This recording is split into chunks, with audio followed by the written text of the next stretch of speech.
श्रीमान् वेंकटनाथार्य कवितार्किकेसरी वेदान्ताचार्यवर्यो मे सन्निधत्तां सदा हृदि रामानुजदयापात्रं ज्ञानवैराग्यभूषणं श्रीमद्वेंकटनाथार्यं वन्दे वेदान्तदेशिकं लक्ष्मीनाथसमारम्भां नाथयामनमध्यमाम् अस्मदाचार्यपर्यन्तां वन्दे गुरुपरम्परां यो नित्यमच्युतपदाम्बुजयुग्मरुक्मव्यामोहतस्तैतराणि तृणायमेने अस्मद्गुरोर्भगवतोऽस्य दयैकसिन्धोः रामानुजस्य चरणौ शरणं प्रपद्ये मातापिता युवतयस्तनया विभूतिः सर्वं यदेव नियमेन मदन्वयानाम् आद्यस्य नः कुलपतेर्वकुलाभिरामं श्रीमत्तदङ्घ्रियुगलं प्रणमामि मूर्ध्ना भूतं सरश्च महदाह्वयवट्टनाद श्रीभक्तिसारकुलशेखरयोगिवाहान् भक्ताङ्गिरेणुपुरकालयतीन्द्रमिश्रान् श्रीमत्पराङ्कुशमुनिं प्रणतोऽस्मि नित्यं पितामहस्यापि पितामहाय प्राचेतसादेशफलप्रदाय श्रीभाष्यकारोत्तमदेशिकाय श्रीशैलपूर्णाय नमो नमस्तात् कूजन्तं राम रामेति मधुरं मधुराक्षरम्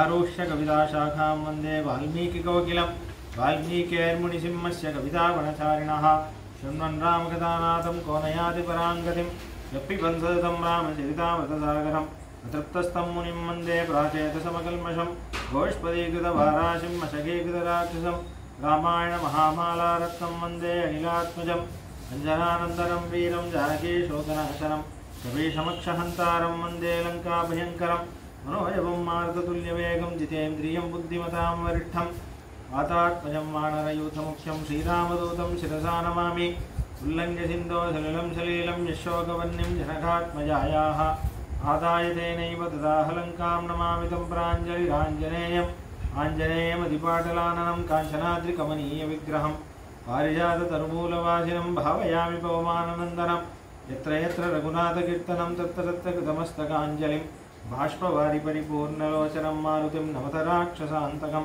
वेदवेद्ये परे पुंसि जाते दशरथात्मजे वेदप्राचेतसादासीत् साक्षात् रामायणात्मना चरितं रघुनाथस्य शतकोटिप्रविस्तरम् एकैकमक्षरं पुंसां महापातकनाशनं तदुपगतसमाससन्धियोगं तमवधुरोपनतार्थवाक्यबद्धम् रघुवरचरितं मुनिप्रणीतं दशशिरसच्छवदं निजामयध्वं श्रीराघवं दशरथात्मजमप्रमेयं सीतापतिं रघुकुलान्वयरत्नदीपम् आजानुबाहुमरविन्ददलायदाक्षं रामं निशाचरविनाशकरं नमामि वैदेहीसहितं सुरद्रुमतुले हैमे महामण्डपे मध्ये पुष्पकमासने मणिमये वीरासने सुस्थितम् अग्रे वासयति प्रपञ्चरसुते तत्त्वं मुनिभ्यः परं व्याख्यान्तं भरतादिभिः परिवृतं रामं भजे श्यामलं आपदामुपहर्तारं धातारं सर्वसम्पदां लोकाभिरामं श्रीरामं भूयो भूयो नमाम्यहं धर्मात्मा सत्यसन्धश्च रामो दाशिरतिर्यदि पौरुषे च प्रतिद्वन्द्वश्चरेणं जहि रावणिं तपस्वाध्यायनिरतं तपस्वी वाग्विदाम्बरं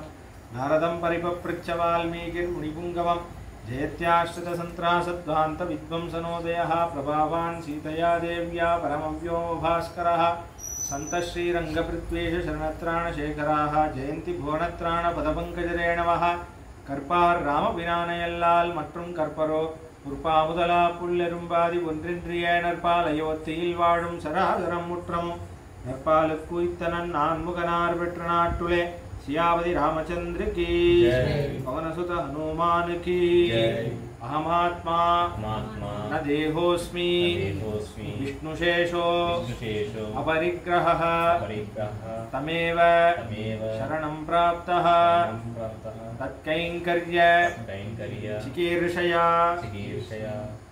परमात्म श्रीमन्नारायण दासुण्णैన నేను శరీరాన్ని కాదు ఒక జీవాత్మని ఆయన దాసుణ్ణి అని గుర్తించి జీవితం యొక్క లక్ష్యం శరణాగతి చేయడమే అని గుర్తించి దాని తర్వాత బతికున్నంత కాలం ఆయన్నే తలుచుకుంటూ ఆయనకి అనుగుణంగా ఆనందంగా జీవితాన్ని గడుపుతారు.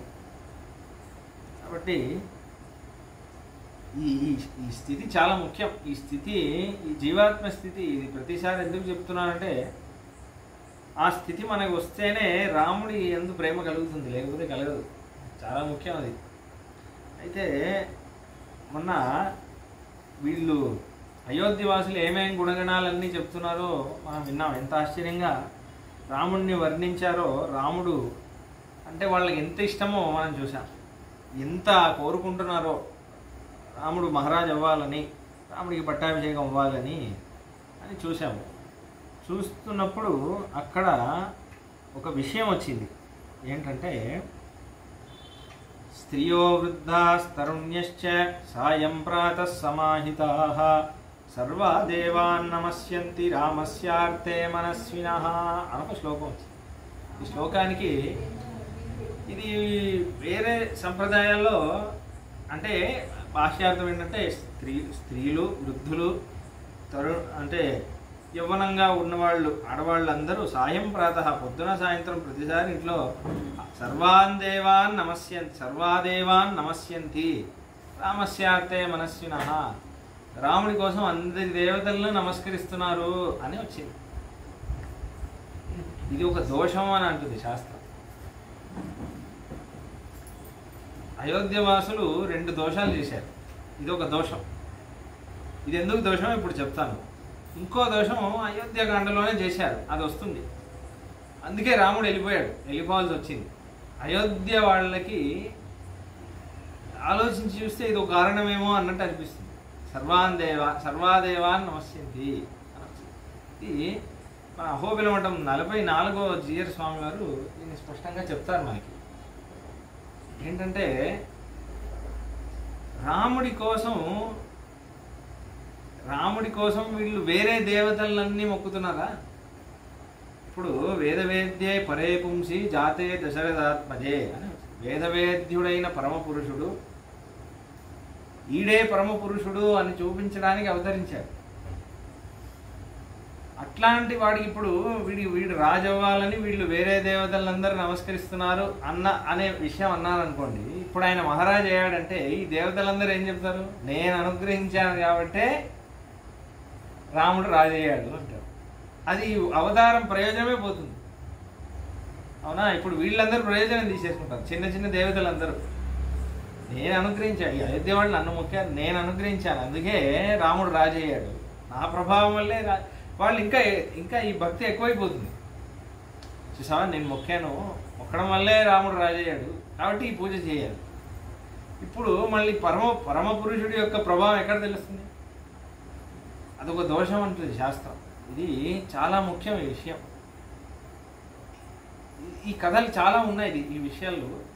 దీనికి ఎగ్జాక్ట్ ఆపోజిట్గా గోపికా భక్తి ఉంటుంది. అందుకే గోపికల భక్తిని మనం చాలా ఉత్తమమైన భక్తి అన్నాం.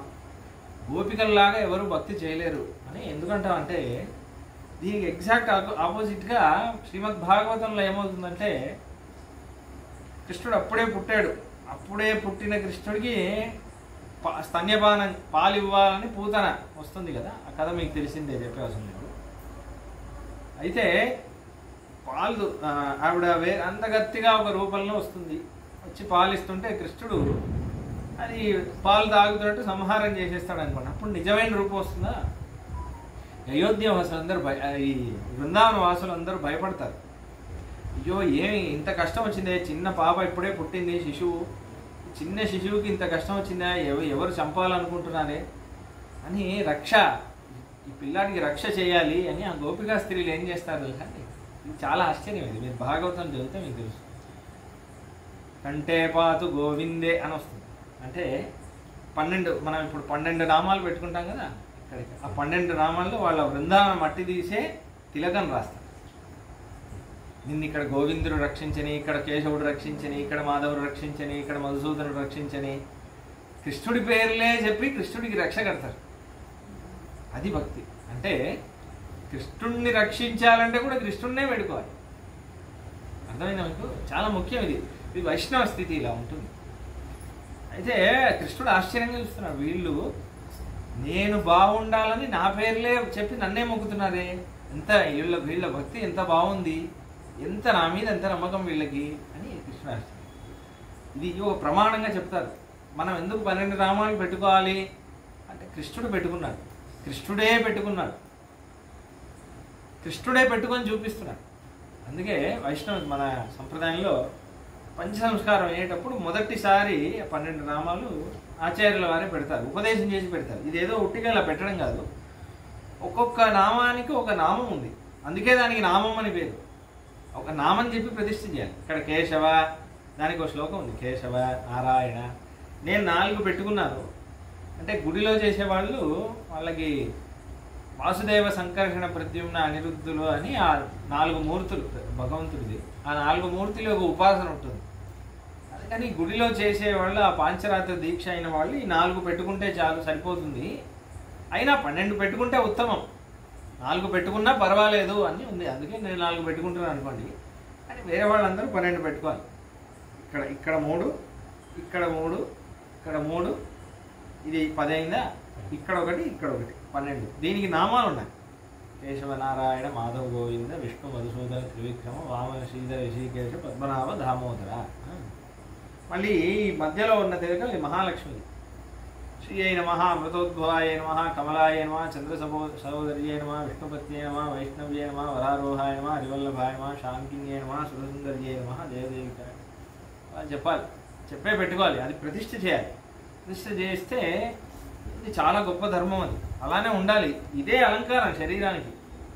ఈ అలంకారం కాకుండా ఏ అలంకారం వేసినా బాగుండదు. మీరు బొట్టుల్లో కూడా హిందూ సంప్రదాయంలో తిలక ఉన్నాయి. చూడడానికి ఇదే మంగళకరంగా ఉంటుంది. దీన్ని చూస్తేనే అంటే చాలా శుభంగా ఉంటుంది. వేరే తిలకాలన్నీ చాలా ఉన్నాయి. కొన్ని భయంకరంగా ఉంటాయి. వాళ్ళు పెట్టుకుని చూస్తుంటే భయంకరంగా, మనకు కొంచెం భయం వేస్తుంది వాళ్ళ దగ్గరికి వెళ్ళాలంటే. ఈ నామమే చాలా మంగళంగా ఉంటుంది మీరు చూస్తే. అది ఎందుకంటే ఆయన సాత్వికమైన మన పరమాత్మ, చాలా కృష్ణుడు అనేవాడే చాలా శాంతమూర్తి, కరుణామూర్తి. కాబట్టి వాడి భక్తుల రూపాలు కూడా అలానే ఉంటాయి, చాలా మంగళకరంగా ఉంటాయి. అయితే అదే మీరు ఈ గోపికలకి, అయోధ్య వాసులకి ఇది ఒక తేడా మీరు గమనించారు. రాముడు బాగుండాలంటే ఎవరిని మొక్కాలి? రాముడినే మొక్కాలి. రాముడినే మొక్కాలి, ఇంకా వేరే దారి లేదు. వేరే దేవతలు మొక్కకూడదు. ఇది అంటే ఎందుకు ఇలా అంటే, సంసారంలో ఉన్న అన్ని ఐశ్వర్యాలు వేరే దేవతలు ఇస్తారు. ఉదాహరణకి పెళ్ళవ్వాలంటే పార్వతీదేవి యందు వ్రతం చేస్తే పెళ్ళవుతుంది అని. ఈ సంసారికమైన సుఖాలు, ఐశ్వర్యాలని వేరే దేవతలందరూ ఇస్తారు. కానీ ఇవన్నీ అశాశ్వతమైన ఐశ్వర్యాలు. ఈ ఐశ్వర్యాలన్నీ ఉండవు. ఈ ఐశ్వర్యాల మీద మనకే ఆశ ఎక్కువ రోజులు ఉండదు. ఇప్పుడు ఒక ఇల్లు కావాలి అన్నారు, 2 సంవత్సరాల తర్వాత ఇల్లు సరిపోవట్లేదు అనిపిస్తుంది. మీకు ఇంకా కొంచెం పెద్దగా అయితే బాగుండు అనిపిస్తుంది. అలానే పెళ్ళయ్యే వాడికి ఆ పెళ్ళి అనే సుఖం మీద మళ్ళీ ఉండదు. వాడికి ఇప్పుడు పిల్లల మీద సుఖం ఉంటుంది. ఆ పిల్లలు అన్నారంటే వేరే దాని మీద ఉంటుంది. అలానే అది మారుతూ ఉంటుంది. సంతోషం ఉండదు, సంతృప్తి ఉండదు. కాబట్టి ఈ సుఖాలే వాళ్ళు ఇస్తారు. పెళ్ళి కాకుండా ఈ అశాశ్వతమైన ఈ లౌకిక సుఖాలు కాకుండా శాశ్వతమైన సుఖం, మోక్షం అనే సుఖం, ముక్తి అనే సుఖం వాడే ఇవ్వగలుగుతాడు అని వేరే దేవతలే ఒప్పుకుంటున్నారు. మోక్షం ఇచ్చే జనార్దనాథ్ అని వస్తుంది పురాణం. మోక్షం ఏది కావాలా, విద్య కావాలా ఈయన దగ్గర, అది కావాలా ఈయన దగ్గర, మోక్షం అయితే ఆయనే ఇవ్వాలి, వేరే ఎవరు ఇవ్వలేదు. అలా హరివంశ పురాణంలో ఒక కథే ఉంది. ఘంటాకర్ణుడు అని ఒక భక్తుడు, శివభక్తుడు, చెవులకి గంట వేసుకుంటాడు. ఎందుకంటే వాడు పెరిగిన ప్రదేశం విష్ణు భక్తులు ఉన్న ప్రదేశం అంట. వాడేమో తీవ్రమైన శివభక్తుడు. శివుడు అంటే చాలా ఇష్టం. వాడికి ఆ నారాయణ అనే నామం అంటేనే ఇష్టం ఉండదు. అది వింటేనే వాడు ఇలా అంటే ఆ గంట కొట్టుకోవాలి, ఆ చెవులో ఆ నామం వెళ్ళకూడదు అని అలా ఉండేవాడట. వాడు చాలా తపస్సు చేశాడు. బద్రికాశ్రమం చాలా తపస్సు చేశాడు. చాలా తపస్సు చేసి శివుడు ప్రత్యక్షమయ్యాడు. శివుడు ప్రత్యక్షం, ఇది హరివంశ పురాణంలో ఉంది. శివుడు ప్రత్యక్షమయ్యి, ఆయన ఏం కావాలి అంటే, నాకు ముక్తి కావాలి అంటే, అది మాత్రం నేను ఇవ్వలేను, వేరే ఏవైనా కోరుకో అన్నా. ఎందుకు అది నువ్వు ఇవ్వలేదు అంటే, అది నేను ఇవ్వలేదు, అక్కడే వస్తుంది. మోక్షం అంటే ఆయనే ఇవ్వాలి ఎవరికైనా సరే. నన్నే కాదు, నువ్వు వేరే ఎవరి దగ్గరైనా ఇదే మాట చెప్తారు, మోక్షం అంటే ఆయనే ఇవ్వాలి అని అంటారు. అవునా అని అప్పుడు ఆయన, ఇప్పుడు నేను ఏం చేయాలి, అయ్యో నేను నిన్న అపరాధం చేసేసాను, మరి ఇది నాకు తెలియలేదు అంటే, అప్పుడు అంటాడు బద్రికాశ్రమం వెళ్ళి అక్కడ తపస్సు చేసుకో, ఆయన అనుగ్రహించి మోక్షం ఇస్తాడు. నీకు మోక్షం కావాలంటే వేరే ఏదైనా అడిగి నేను ఇస్తాను, మోక్షం అంటే ఆయనే ఇవ్వాలి. కాబట్టి అదే నిజం. కాబట్టి ఇప్పుడు యాక్చువల్లీ అందుకే చాలా ఆలోచించి భక్తి చేయాలి. అయితే ఇప్పుడు ఈ రామానంద సంప్రదాయం అని అయోధ్యలో ఒక సంప్రదాయం. దాంట్లో రామానందాచార్యులు చాలా వినుంటారు, సంత్ రామానంద వినుంటారు, పేరైనా వినుంటారు, ఆయన చరిత్ర తెలియకపోయినా. రామానుజాచార్య వారి శిష్యులే, ఆయన కూడా అలానే వచ్చింది అనుకోండి. వాళ్ళు మనం ఇప్పుడు లక్ష్మీనాథ సమారంభాం నాథయామ మధ్యమాం అని అంటారు కదా, వాళ్ళు సీతారామ సమారంభాం రామానంద మధ్యమాం అని అంటారు. మంచి గురు పరంపర. ఈ స్వామి వీడియోలు చూసుంటారు, రామభద్రాచార్యజీ మహారాజ్ అని, కళ్ళు ఉండవు, తిలకం పెట్టుకుంటారు, ఆయన ఆ సంప్రదాయం రామానంద సంప్రదాయం. అయితే ఆ రామానందాచార్యుల వారి శిష్యులు ఒకరు నాభాదాస్జీ మహారాజ్ అని, ఆయన భక్తమాల్ అని ఒక కథ ఒక గ్రంథం, వాళ్ళ సంప్రదాయంలో చాలా ముఖ్యమైన గ్రంథం భక్తమాల్ అని. రామానందాచార్యుల వారి ఎందు ఆశ్రయించిన కొంతమంది శిష్యులు, వాళ్ళ కథలన్నీ, వాళ్ళకి రామానందాచార్యుల వారు ఎలా అనుగ్రహం చేశారు, వాళ్ళ భక్తులు ఎలా ఉండేది, వాళ్ళ భక్తి ఎలా ఉండేది, ఆ వైష్ణవులు ఎలా ఉండేవారు అనే కథలన్నీ రాశారు. దాంట్లో చాలామంది భక్తులు, ఒక 150 భక్తుల కథలు, వైష్ణవుల కథలు. అది చాలా ముఖ్యం వాళ్ళకి, ఆ సంప్రదాయంలో ఉన్న వాళ్ళు. ఎందుకంటే కథలన్నీ తెలుసుకొని, వాళ్ళ చరిత్ర తెలుసుకొని, ఓహో మనం ఇలా ఉండాలన్నమాట, వైష్ణవుడు అంటే ఇలా ఉండాలి ఒక భావనలో వాళ్ళు ఉంటారు. దాంట్లో పీపాజీ మహారాజ్ అని ఒక భక్తుడు, విన్నారా మీరు? ఆయన కాశీ దగ్గర, యాక్చువల్లీ ఆయన ఒక మహారాజా, కాశీలో మహారాజా ఆయన. మన కాళికాదేవి భక్తుడు ఆయన. అంటే కొంతమందికి ఇది తీవ్రమైన, అంటే కొంతమందితో ఈ కాళికాదేవి అమ్మవారి వీళ్ళందరూ మాట్లాడతారు కొంతమందితో, ఆ భక్తి ఇప్పుడు కూడా మనం చూడొచ్చు, కొంతవరితో మాట్లాడతారు కదా. అలా ఆయన మహారాజు అయినా ఆయనతో అమ్మవారు మాట్లాడేది, ఆయనకు ఒక దివ్య అనుగ్రహం అది. అయితే అలా ఒకసారి ఏమైందంటే, ఆయన ఏదో ఒక వ్రతం చేస్తుంటే చాలామంది భక్తులు సాధు సంతులందరినీ ఆయన పిలుస్తాడు. ఆయన రాజసభలో పిలిచి వాళ్ళందరికీ పూజ చేస్తే, అప్పుడు ఆ సభలో కొంతమంది వైష్ణవులు ఉంటారు. వైష్ణవులు అంటే వాళ్ళు ఇక్కడ వండిన ప్రసాదం వాళ్ళు తీసుకోరు, అన్యదేవత ప్రసాదం వాళ్ళు తీసుకోరు. వాళ్ళు ఏమంటారు, ఎందుకు మీరు తీసుకోవట్లేదంటే వాళ్ళు అంటారు, లేదు మా దగ్గర శాలగ్రామ స్వామి ఉన్నారు, మేము ఎక్కడ వెళ్ళినా మా మూర్తిని, మా స్వామిని తీసుకెళ్తాం, శ్రీమన్నారాయణుడిని తీసుకెళ్తే ఆయనకి మా చేతితో మేమే వండి మేమే నివేదన చేసి ఆ ప్రసాదమే తింటాం, మేము వేరే ప్రసాదం తినము అని వాళ్ళ భక్తిని చూసి ఎంత ఆయన పొంగిపోతాడు, ఇలా ఉండాలా అని. ఆ అనుగ్రహమే. తర్వాత ఒకరోజు ఆయన ఇదే ప్రశ్న కాళికాదేవి దగ్గర అడుగుతాడు. ఆయన నాకు ముక్తి కావాలి అంటే, ముక్తి కావాలంటే నువ్వు వైష్ణవుల్నే ఆశ్రయించు, వాళ్ళ దానిలో వేరేది కావాలంటే నేను ఇస్తాను అంటే, మరి ఎవరిని ఆశ్రయించాలో నువ్వే చెప్పు తల్లి అంటే, ఇక్కడ అయోధ్యలో రామానందాచార్యులు ఉన్నారు, ఆయన వెళ్ళి ఆశ్రయించు, మంచి ఆచార్యులు, రామభక్తి సిద్ధి అవుతుంది, నీకు ముక్తి వస్తుంది పో అని చెప్తుంది. అప్పుడు ఆయన తర్వాత ఆయన భార్య రాణి ఇద్దరు రాజ్యాన్ని వదిలేసి రామానందాచార్యులు ఆశ్రయించారని కథ. అప్పుడు సనత్కుమార సంహిత అనే సంహిత, అప్పుడు ఆ సాధువులు ఉన్నారు కదా, వాళ్ళు ఈ ప్రమాణం చెప్తారు. అంటే జనరల్లీ ఏముందంటే, వైష్ణవులు ఇలా చేస్తుంటే మనం అన్యదేవత ఆరాధన చెయ్యం. చేయకపోతే ఇప్పుడు ఇది ఒక రూమర్ ఒకటి స్ప్రెడ్ చేసేసారు. ఎలా అయిపోయింది, వీళ్ళు కొంచెం సొసైటీలో కొంచెం హేట్రెడ్ వీళ్ళు సృష్టిస్తున్నారు, వీళ్ళు అన్ని దేవతలను ఒప్పుకోరు, వీళ్ళు కొంచెం సొసైటీ మధ్యలో డిస్టర్బెన్స్ క్రియేట్ చేస్తున్నారు అని వైష్ణవుల మీద ఒక చెడ్డ పేరు ఉంది. అది శాస్త్రమే అలా విధించింది. సనత్కుమార స్వామి అని అంటున్నారు అంటే ఇది చెప్పాలి అంటే, మనం చెప్పట్లేదు, ప్రమాణమే చెప్తున్నామని చెప్పడానికి. నాణ్యం చ పూజయేద్దేవం ననమేత్ స్మరణేన్ నచ నపశ్యేన్ నచ గాయేత్ నచ నిందేత్ కదాచన నాణ్యోచ్చిష్టం చ భుంజీత నాణ్యదేవ నిరీక్షణ నాణ్యత్ ప్రసాదమారుష్య నాణ్యం దేవాలయం వ్రజేత్ అని ఒక శ్లోకం. సనత్కుమార స్వామి అంటున్నారు. సనత్కుమారులు ఎవరు? బ్రహ్మమానస పుత్రులు నలుగురు, సనక సనందన సనాతన సనత్కుమార అని నలుగురు. సనత్కుమారుడు ఆయన అంటున్నారు, పరమ వైష్ణవులు ఎలా ఉండాలంటే, నాణ్యం చ పూజయేత్ దేవం నరమేత్ స్మరణేన్న చ.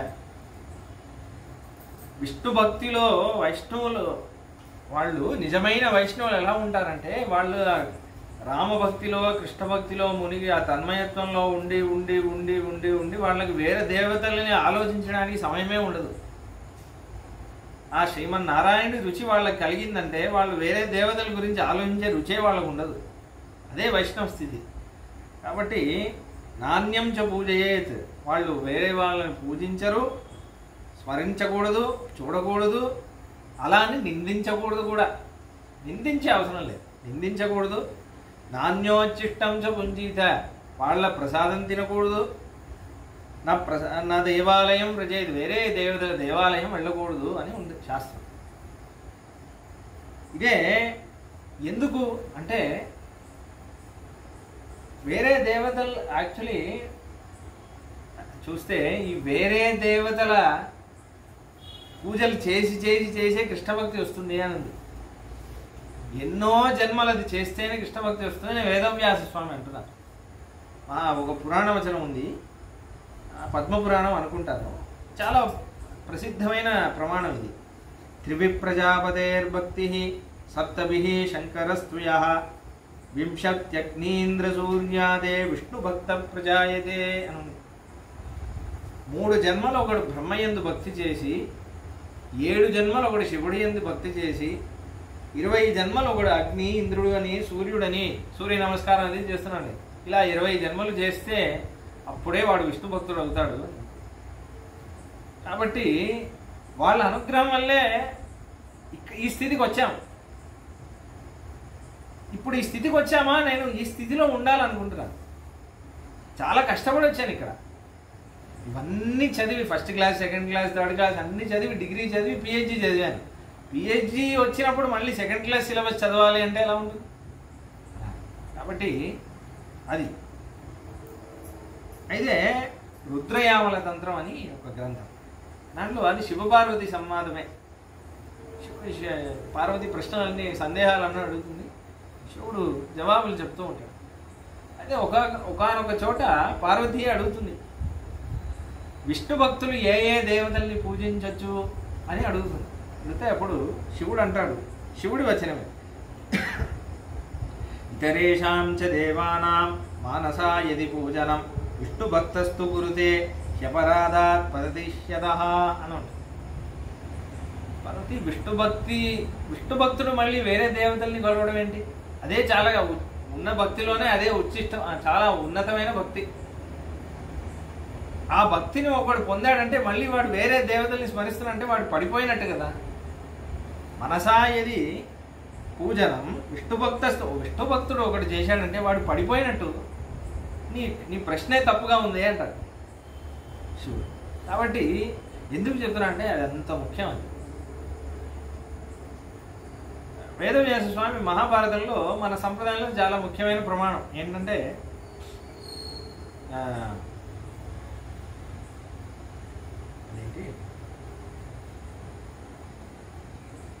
అంటే ఏమంటాడంటే ప్రతిబుద్ధాన సేవంతే యస్మాత్ పరిమితం ఫలం అని అంటారు వేదవ్యాస స్వామి. జ్ఞానం వచ్చేంత వరకే, నిజమైన జ్ఞానం వచ్చేంత వరకే అన్ని దేవతల్ని ఉపాసించాలి. ఒకటికి నిజమైన జ్ఞానం వచ్చిందంటే వాడు ఆటోమేటిక్గా వాడు కృష్ణ భక్తుడు అవుతాడు. కృష్ణుడు ఒకడు ఉంటే చాలు అన్నట్టు ఉంటాడు, వేరే దేవతలు అవసరం లేదు అన్నట్టే ఉంటాడు. ఎందుకంటే చాలా చేసేసాను, అది అవన్నీ దాటే వచ్చాను. మళ్ళీ అవన్నీ మళ్ళీ అక్కడ వెళ్తానంటే ఇది వదిలేస్తా. ఇది కావాలనే కదా అవన్నీ చేశాను, మళ్ళీ అవి పట్టుకుంటే ఎలా? కాబట్టి ఇదే సనాతన ధర్మం. మనం కొత్తగా ఇది చెప్పట్లేదు, ఇదే ఉంది శాస్త్రం అని నిజం చెప్తుంటే మన చాలా మందికి అంటే మన ఇది వాళ్ళకి అనుకూలంగా లేదు కాబట్టి నచ్చట్లేదు. మనం ఏదో తప్పుగా చెప్తున్నాం, వీళ్ళు కొంచెం సెక్టేరియన్గా మాట్లాడుతున్నారు, వీళ్ళు ఫెనటిక్స్ అలా ఏదో అంటున్నారు. అది నిజంగా. కాబట్టి అది అందుకే రాముడు ఏం చేశాడంటే వనవాసం వెళ్ళిపోయాడు అని అంటారు. ఎందుకంటే ఇప్పుడు రాముడు ఇప్పుడు రాజుగా ఉన్న రాముడి పరత్వం తెలియదు వీళ్ళకి, అప్పుడు ప్రయోజనమే లేదు. వాళ్ళు మళ్ళీ వచ్చి సర్వలోక శరణ్యాయ రాఘవాయ మహాత్మనే అని విభీషణుడు అంటే అప్పుడు వాళ్ళు రాముడి కోసం ఎదురు చూసి రాముడినే ఎదురు చూస్తుంటే అప్పుడు రాముడు వచ్చి పట్టాలి. ఎందుకంటే వీళ్ళకి ఇప్పుడు భక్తి రాలేదు, ఇంకా వీళ్ళకి భక్తి రాలేదు కాబట్టి అందుకే వెళ్ళిపోయాడు. ఇదే అసలైన రహస్యం. రామాయణం. అయితే ఇప్పుడు కథలోకి వెళ్దాం.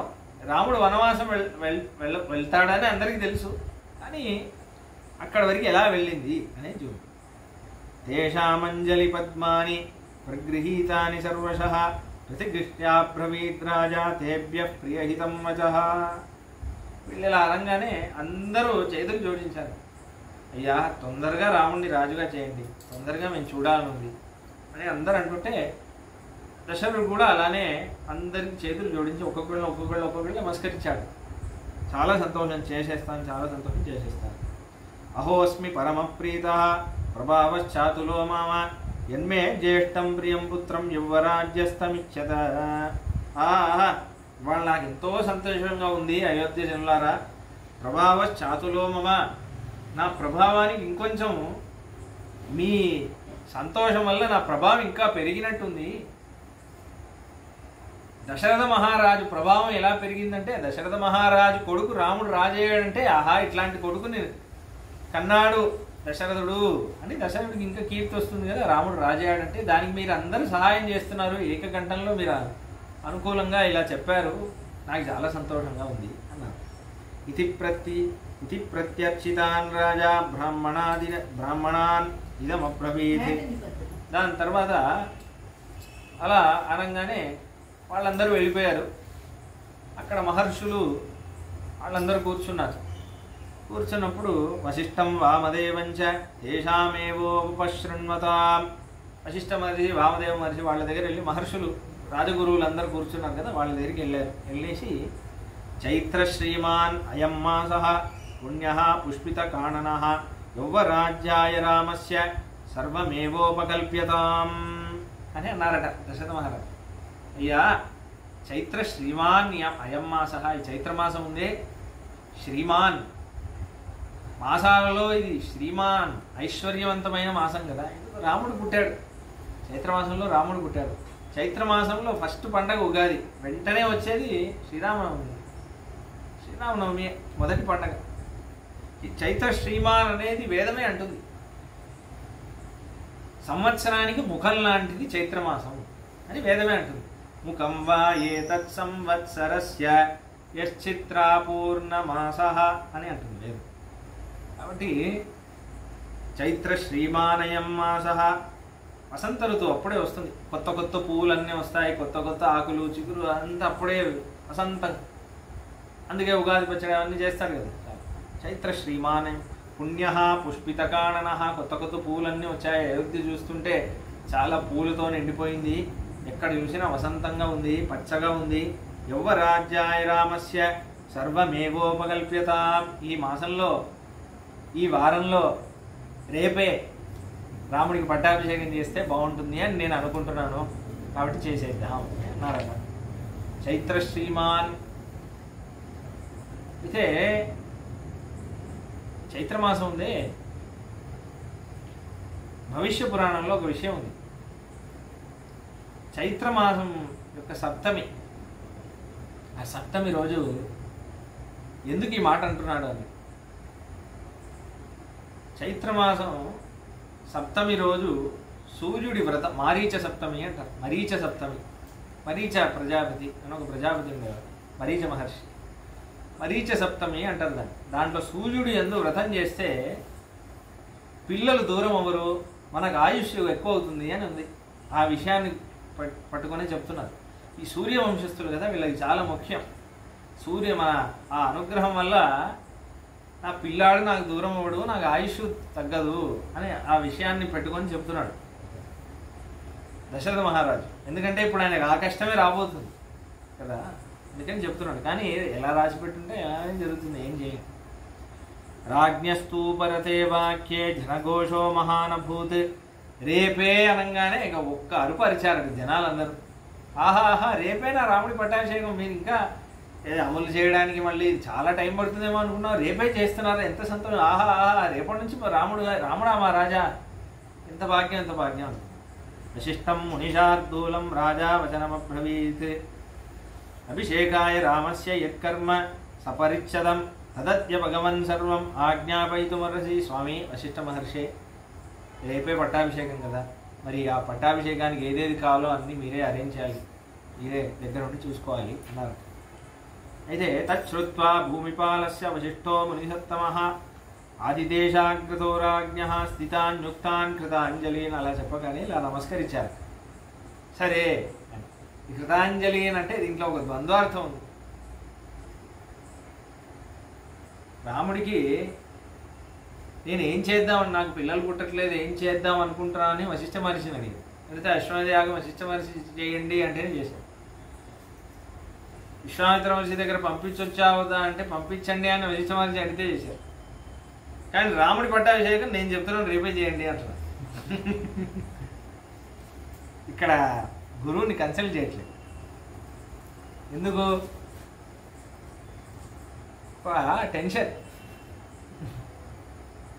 ఆయన ఎప్పుడో పంచాంగం పెడితే అప్పుడులోపు నేను ఉంటానో ఉండను, చాలా టెన్షన్ పడుతున్నాడు దశరథ మహారాజు లోపల. ఎందుకు టెన్షన్ పడుతున్నాడు తెలుస్తుంది మనకి. ఒక టెన్షన్ ఉంది లోపల. తొందరగా చేసేయాలి, ప్రాణం పోతుందేమో, తొందరగా చేసేయాలి, తొందరగా చేసేయాలి, అదే విషయం. అయితే ఇది గురువు దగ్గర, గురువు ఎన్నో ఒక అపరాధమా కదా. నేనే చూశాను అంటే మనం అందరం అలానే చేస్తాం కదా. అంటే మనం బాగున్నప్పుడు, మన చింతన ధార్మికంగా ఉన్నప్పుడు గురువుగారు ఏది చెప్తే అది. మనకు ఒక విషయం మీద కాము ఉందనుకోండి, ఇది నేను చేయాలనుకున్నాను, మీరు ఓకే చెప్పాల్సిందే అంటారు. వాడికి ఒక అమ్మాయి అంటే ఇష్టం, వాడికి ఒక అమ్మాయికి ఒక అబ్బాయి అంటే ఇష్టం, కన్విన్స్ చేయాలి కదా. నేను చెప్పింది అంటే అది కామం అలా మాట్లాడిస్తాం. ఏదైనా సరే మనకి ఒక విషయం నచ్చింది శాస్త్ర విరుద్ధం అనుకోండి, గురువు గారిని కన్విన్స్ చేయాలి. అలా అనిపించింది. రావణ ధర్మం అంటే, రావణ ధర్మం అంటే ఆ కోణంలో కాదు, కానీ ఇక్కడ దశరథ మహారాజు ఒక భయంలో అలా మాట్లాడుతున్నారు. అయితే ఇప్పుడు వశిష్ఠ మహర్షి నవ్వారు. సరే, ఎందుకంటే ఆయనకు తెలిసి ఏం జరుగుతుందో. నువ్వు రేపు అన్నా కూడా ఏం జరుగుతుందో ఆయనకు తెలుసు. ఆయన ఏం అనలేదు, మౌనంగా ఉన్నారు. సరే చేశారు. ఎందుకంటే నా పృష్ట కశ్చిత్ భూయాత్ నచాన్యాయేన పృష్ఠతః జానన్నపి మేధావి జడవల్లోక ఆచరేత్ అని ధర్మశాస్త్రంలో ఒక నీతి, ఒక గురువుకు ఉండాల్సిన ఒక లక్షణం. ఒకడు అడిగితే కానీ చెప్పకూడదు. నా పృష్ట కశ్చిత్ బ్రూయాత్, అడగకుండా ఉపదేశం చేయకూడదు, అడిగితేనే చెప్పాలి. నచ అన్యాయేన పృచ్ఛతః, అడిగాడు కానీ శ్రద్ధతో అడగలేదు, దాన్ని వెటకారంగా అడగడం, నమ్మకం లేకుండా అడగడం, కొంతమంది అడుగుతారు కదా, ధిక్కారంగా అడగడం. అప్పుడు జానన్నపి మేధావి, అన్నీ తెలిసిన వాడైనా జడవల్లోక ఆచరేదు రాయిలా ఉండాలి. చెప్పకూడదు, సైలెంట్గా ఉండాలి. అడిగితేనే చెప్పాలి. ఏ విషయమైనా శ్రద్ధగా అడిగితేనే చెప్పాలి, లేకపోతే చెప్పకూడదు. ఎందుకంటే అప్పుడే వాడికి సిద్ధమవుతుంది, వాడికి ఎక్కుతుంది. ఎందుకంటే నేను చెప్పాలని ఉంది, వాడి సిద్ధంగా లేడు, వాడు ఎక్కించుకోడు. దానివల్ల వాడికి గురువు అపరాధం వస్తుంది కదా. ఎందుకంటే వాడు ఎక్కించుకోవట్లేనప్పుడు దేవుడు ఏమనుకుంటున్నాడు? ఒక గురువు దగ్గర వచ్చి వెతుక్కొని వచ్చి చెప్తుంటే వీడు వినట్లేదే అని ఒక అపరాధం వస్తుంది కదా. అందుకే అడిగితేనే చెప్పాలి. ఈయన అడగలేదు కాబట్టి, స్వామి ఎప్పుడు చేద్దాం అనుకుంటారు పట్టాభిషేకం, మీరు చెప్పండి అని అడగలేదు. సరే రేపు చేద్దాం, రేపే చేద్దాం. అది విషయం. ఎన్ని చూశాడు ఆయన, 50 ఇంతకుముందు 50 మహారాజులను చూశాడు కదా. అందరికీ పట్టాభిషేకం ఆయనే చేసింది కాబట్టి ఇలా అంజలి, సరే స్వామి అని అంజలి చేశాడు. సువర్ణాని రత్నాని బలీన్ సర్వౌషధీరపి అని అన్ని పట్టాభిషేకానికి అన్ని వాళ్ళందరినీ పిలిచి, బ్రాహ్మణులందరినీ పిలిచి, శుక్లమాల్యాన్ని లాజాంశ, ఆ హోమానికి ఏవేవి కావాలో పదార్థాలన్నీ సిద్ధం చేయండి, ఇది సిద్ధం చేయండి, అది సిద్ధం చేయండి, అక్కడ ఒక హోమకుండం రెడీ చేయండి, పట్టాభిషేకానికి ఇది కావాలి, అన్నీ వరుసగా చెప్పారు. ఒక 10 శ్లోకాలు. హిరణ్యశృంగం వృషభం సమగ్రం వ్యాఘ్రం చర్మచ, వ్యాఘ్ర చర్మం పులితోలు కావాలి, పులితోలు మీదే మహారాజు కూర్చోవాలి, ఆ పులితోలు సిద్ధం చేయండి, అది సిద్ధం చేయండి, అన్నీ చెప్పారా. అంతఃపురస్య ద్వారాణి సర్వస్య నగరస్య చందనశ్రగ్భిర్ అర్చంతాం ధూపైశ్చ గ్రాణ హారిభిః అంతఃపురంలో రాజమార్గంలో అన్నీ చాలా ఘనంగా ఉండాలి. అక్కడంతా చందనంతో అలంకారం చేయండి.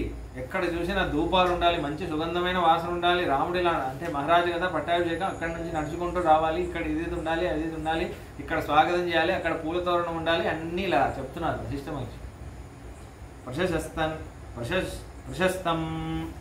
ప్రశస్తమన్నం గుణవత్ దది క్షీరోపసేచనం ద్విజానాం శతసహస్రం యత్ప్రకామమలం భవేత్. మంచి క్షీరాన్నం, పాయసం, గీసం అన్నీ పంచపక్ష ప్రమాణాలు అన్నీ ఉండాలి. ఎవరెవరు వస్తారో అందరికీ అన్నదానం చేయాలి. ఇక్కడ యాగంలో పాల్గొనే బ్రాహ్మణులు వాళ్ళు ఏ వేదానికి చెందిన వాళ్ళు, ఋగ్వేదీలు ఇక్కడ ఉండాలి, యజుర్వేదీలు అక్కడ ఉండాలి, సామవేదం వాళ్ళు అక్కడ ఉండాలి. వాళ్ళందరికీ ఆహారాలు సరిగ్గా అందజేయండి, దక్షిణాలు బాగా ఇవ్వాలి. అన్నిటికీ అందరూ మీరు మేనేజ్మెంట్ అన్ని కరెక్ట్గా ఉండాలి. ఎవరి దగ్గర వ్యాపారం రాకూడదు, ఎందుకంటే మన దగ్గర టైం లేదు, రేపే చేసేయాలి కాబట్టి అన్ని తొందరగా సిద్ధమైపోవాలి అని ఇలా చెప్తున్నారు. దాని తర్వాత ఆబధ్యంతాం పతాకాశ్చ రాజమార్గశ్చ శిచ్యతాం సర్వే చ తాళా పచరా గణికాశ్చ స్వలంకృతాః కక్షాం ద్వితీయమాసాద్య తిష్టంతు నృపవేష్మణా. మొత్తం అయోధ్య మొత్తం ప్రతి ఇంట్లో పతాకం ఉండాలి. అయోధ్య పతాకం ఎగిరేయాలి. అన్ని ఇంట్లో, ప్రతి ఇంట్లో ముగ్గులన్నీ వేయాలి. నాట్యం చేసేవాళ్ళని పిలవండి, పాడేవాళ్ళని పిలవండి, కథలు చెప్పేవాళ్ళని, హరికథలు చెప్పేవాళ్ళని పిలవండి. నాట్యం చేసుకుంటూ ఊరు మొత్తం, అయోధ్య నగరం మొత్తం కల్లోలంగా ఉండాలి. ఎక్కడ చూసినా పండగ వాతావరణం ఉండాలి. అన్నీ ఏర్పాట్లన్నీ చేయండి తొందరగా అని చెప్పారు. దేవాయతన చైత్యేషు సాన్నపక్షా సదక్షిణాః ఉపస్థాపయితవ్యా స్యుః మాల్యయోగ్యా పృథక్ పృథక్ దీర్ఘా సిబ్బద్గోధాశ్చ సన్నద్ధా మృష్టవాసః మహారాజాంగణం శూరాః ప్రవిశంతు మహోదయం. అలా చెప్పంగానే దాని తర్వాత అన్నీ రెడీ చేసుకోండి అయ్యాలా చెప్పంగానే వాళ్ళందరూ అలానే విని వెంటనే వాళ్ళ పనిలో వెళ్ళిపోయారు. వాళ్ళందరూ టాస్క్ డివిజన్ ఎలా చేయాలి, నువ్వు ఇది చేయి అన్నిటికీ ఒక టీం రెడీగా అయిపోయి అందరూ వాళ్ళ పనుల్లో వాళ్ళు ఉండిపోయారు. అందరూ వెళ్ళిపోగానే దాని తర్వాత అదే అన్నారట, కొంతమంది బ్రాహ్మణులు చూసి రేపు పొద్దున మొదలు పెట్టేటప్పుడు స్వస్తి వాచనం మనోటి చెప్పాలి, వేద మంత్రాలు అవన్నీ చెప్పడానికి మీరు సిద్ధంగా రండి అని కొంతమంది బ్రాహ్మణులను పిలిచి వశిష్ఠ మహర్షి అన్నారు అని అంటున్నారు. దాని తర్వాత ఏమైంది, తతస్సుమంత్రం ధృతిమాన్ రాజా వచనమబ్రవీత్. ఇలా అయిపోగానే దశరథ మహారాజు ఏమన్నారు, సుమంత్రుడిని పిలిచారు. సుమంత్రుడు అనేవాడు పిఏ లాగా ఎప్పుడు దశరథ మహారాజు పక్కనే ఉంటారు. సుమంత్రుడిని పిలిచి రామకృతాత్మా భవతా శీఘ్రం ఆనీయతామితి. సుమంత్ర, రాముడిని తొందరగా నేను పిలిచానని చెప్పవా, తొందరగా తీసుకొని రావా అని అన్నారు. సతతేతి, అలాగే అడిగే. సతతేతి అంటే అలానే కానీ స్వామి మీ ఆజ్ఞ. ప్రతిజ్ఞాయ సుమంత్రో రాజశాసనాథ్ రామం తత్రానయాచక్రే రథేన రథినాంబరం. రథంలో తీసుకొచ్చాడంట రాముడి భవనం నుంచి రథంలో తీసుకొచ్చారు. అంటే అక్కడెక్కడో ఉంటుంది, అది పెద్ద పెద్ద భవనాలు కదా, రాముడి భవనం అక్కడెక్కడో ఉంటుంది, దశరథ భవనం అక్కడ, రథంలో తీసుకొచ్చారు. తీసుకొస్తే ఇక్కడ చూడండి, ఇది చాలా ముఖ్యమైన విషయం. ఇది ఏంటంటే రాముణ్ణి రమ్మని రాముణ్ణి పిలుచుకురా అన్నాడా. ఇప్పుడు రాజభవనంలో రాజదర్బార్లో ఉన్నారు, రాజధర్మంలో రాజాలా ఉన్నారా. పైన ఒక కారిడార్, వాల్మీకి మహర్షి మనకి అలానే దర్శిస్తాడు రామాయణం. మనము నిజంగా మీరు ఈ పారాయణం చేసుకుంటూ వెళ్ళారనుకోండి, ఒక శ్లోకం యొక్క అర్థం చెప్పారనుకోండి, మనం ఆ ప్రపంచంలో వెళ్ళిపోతాం. వేరే ఏదైనా దీనికి అడ్డుగా వచ్చిందంటే మనకి చికాకు వస్తుంది. ఇది ఎప్పుడు మనం కంప్లీట్ చేయాలి, అలా కళ్ళకు అద్దెలంటిస్తారు వర్ణన. మనం అయోధ్యలో ఉన్నామా అన్నట్టు అనిపిస్తుంది. ఇప్పుడు రాముడిని కోసం సుమంత్రుడిని ఇలా పంపించారా, సుమంత్రుడు రథం ఎక్కి వెళ్ళి రాముడిని పిలుచుకొని వచ్చేవరకు 60,000 ఏళ్ల ముసలాడు దశరథ మహారాజా. ఆయన భవనంలో రాజదర్బార్ నుంచి పైన ఒక కారిడార్లో ఉంటుంది, అలా నడుచుకుంటూ వెళ్ళారంట. అక్కడ ఒక మండపం, బాల్కనీ పైన, అక్కడ నించుంటున్నారు. నించొని అంతస్తుల దగ్గర నించొని కింద చూస్తున్నారు. పెద్ద భవనం అది, రాయల్ ప్యాలెస్. దాని పైన నించొని కింద చూస్తున్నారు. ఎందుకు చూస్తున్నారు? అత తత్ర సహాసీనాస్తదా దశరథం నృపం ప్రాచ్యో దీచ్యా ప్రతీచ్యాశ్చ దాక్షిణాత్యాశ్చ భూమిపాః వేచ్చాశ్చార్యాశ్చ ఏ చాన్యే బలశైనాంతవాసినః ఉపసాన్ చక్రిరే సర్వే తం దేవా వాసవం యతాః. అలా ఆయన ఇలా వెళ్ళడం మొదలుపెట్టినప్పుడే వేరే సరే స్వామి ఇంకా నేను సెలవు మేమందరం వెళ్తామని వేరే మంత్రులు వేరే రాజ్యం వాళ్ళందరూ వచ్చారు, వాళ్ళందరూ వెళ్ళిపోయారు. ఇప్పుడు బయట వెళ్ళి నించున్నాడా? ఎందుకు నించున్నాడు? ఇప్పుడు రాముడు దిగుతాడు కదా, అందరం చూడాలి. ఇది ఒక్కసారి రెండుసార్లు కాదు, రాముడు పుట్టినప్పటి నుంచి చేస్తాడు. ఇది ఒక ఎగ్జాంపుల్ మనకి ఇస్తున్నారు. రాముడు వస్తున్నాడు అంటే వెళ్ళి నిల్చుంటాడు దశరథుడు. వాడు దిగే అందం చూడాలి, వాడు నడిచే అందం చూడాలి. వెళ్తున్నప్పుడు కూడా అలానే చూస్తుంటాడు అందం. రాముడు దిగే అందాన్ని చూడాలి. అయితే ఇప్పుడు తేషాం మధ్యేష రాజర్షి వరుథామివ వాసవః ప్రాసాదస్థో దశరథో దదర్శాయాంతమాత్మజం. అదే నేను చెప్పాను కదా, ప్రాసాదం నుంచి చూస్తున్నాను. ఇప్పుడు రాముడు దిగాడు. రాముడు దిగితే ఎలా ఉన్నాడు?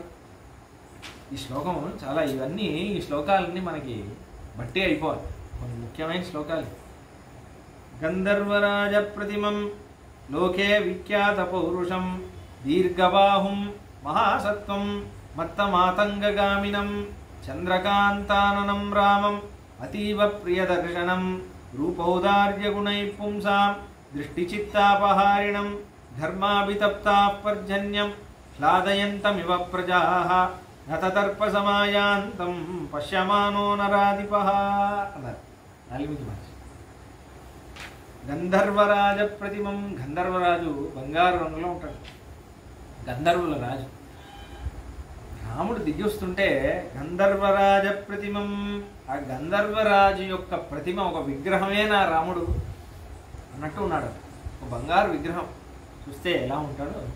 గంధర్వరాజ ప్రతిమం. రాముడు దిగుతుంటే ఒక విగ్రహం, మిలమిల మెరిసే బంగారు విగ్రహం దిగినట్టు రాముడు అంత కాంతితో ప్రకాశిస్తున్నాడు. ఇలా చూస్తున్నాడు కింద.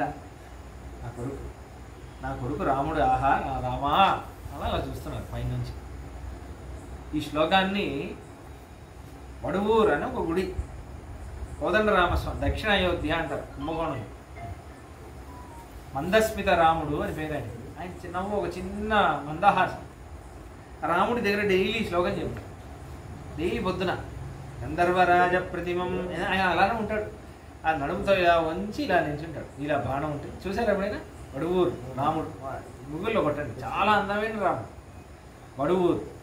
వడువూరు రాముడు. అలా గంధర్వరాజ ప్రతిమం. వాల్మీకి అంటున్నారు లోకే విఖ్యాత పౌరుషం. లోకంలో వీడొక్కడే పురుషుడా అన్నట్టు ఉంటాడు. మొత్తం లోకంలో వీడొక్కడే పురుషుడేమో అని లోకంలో అందరికీ ఖ్యాతి అందరికీ తెలుసు. అంత ఫేమస్. మగాడంటే రాముడే, పురుషుడంటే రాముడే అన్నట్టు. పురుష ఏ వేదకం సర్వం, వేదవాక్యమే అలానే చెప్తుంది.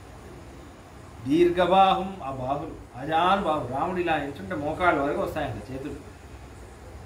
దీర్ఘబాహుం మహాసత్వం. ఇలా ఛాతీని ఇలా ఇచ్చుకొని నడుస్తున్నారు. మత్తమాతంగగామినం. ఒక మదమెక్కిన ఏనుగు ఇలా మెల్లగా ఇలా ఒక్కొక్క అడుగు వేస్తూ ఏనుగు నడుస్తున్నట్టు ఒక స్టైల్గా ఉంటుందా, అలా రాజ లక్షణాలతో యువరాజు అలంకరించుకొని నగలన్నీ వేసుకొని రాముడు ఇలా మెల్లగా నడుస్తుంటే చూసి ఆశ్చర్యపోతుంది. చంద్రకాంతాననం రామం. చంద్రకాంతి ఉందంట ముఖంలో.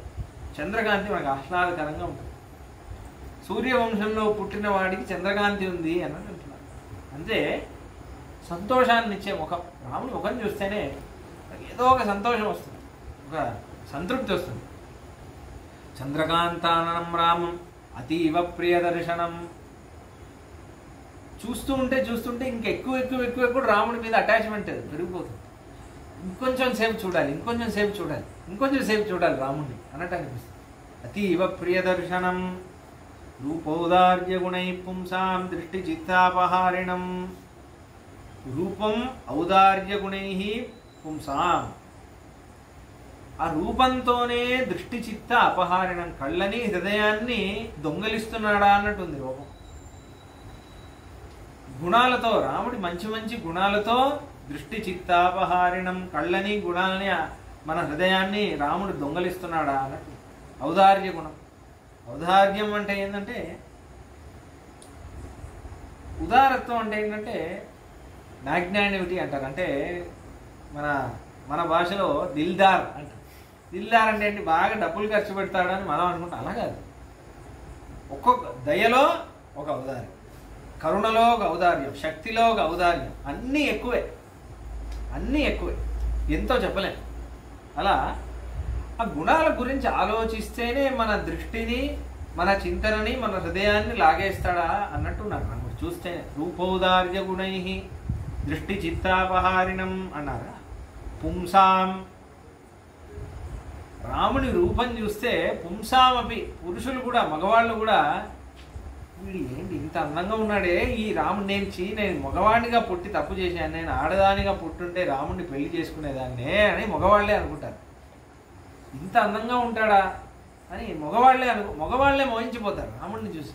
అయ్యో నేను స్త్రీగా పుట్టలేదే, ఎంత దురదృష్టం నాది, రాముడిని ప్రేమించి పెళ్లి చేసుకునేదాన్నే అని మగవాళ్లే అనుకుంటారు. మహర్షులు కూడా అదే అనుకో. అందుకే వాళ్ళు గోపికలుగా, మళ్ళీ మహర్షులే గోపికలుగా వచ్చారంటారు. ఈ శ్లోకాన్ని అంటే ఈ భగవంతుడి యందు ఒక విరహంలో ఒక ప్రేయసిలా మాట్లాడడం అని ఒక భక్తి, మాధుర్య భక్తి అంటారు దాన్ని.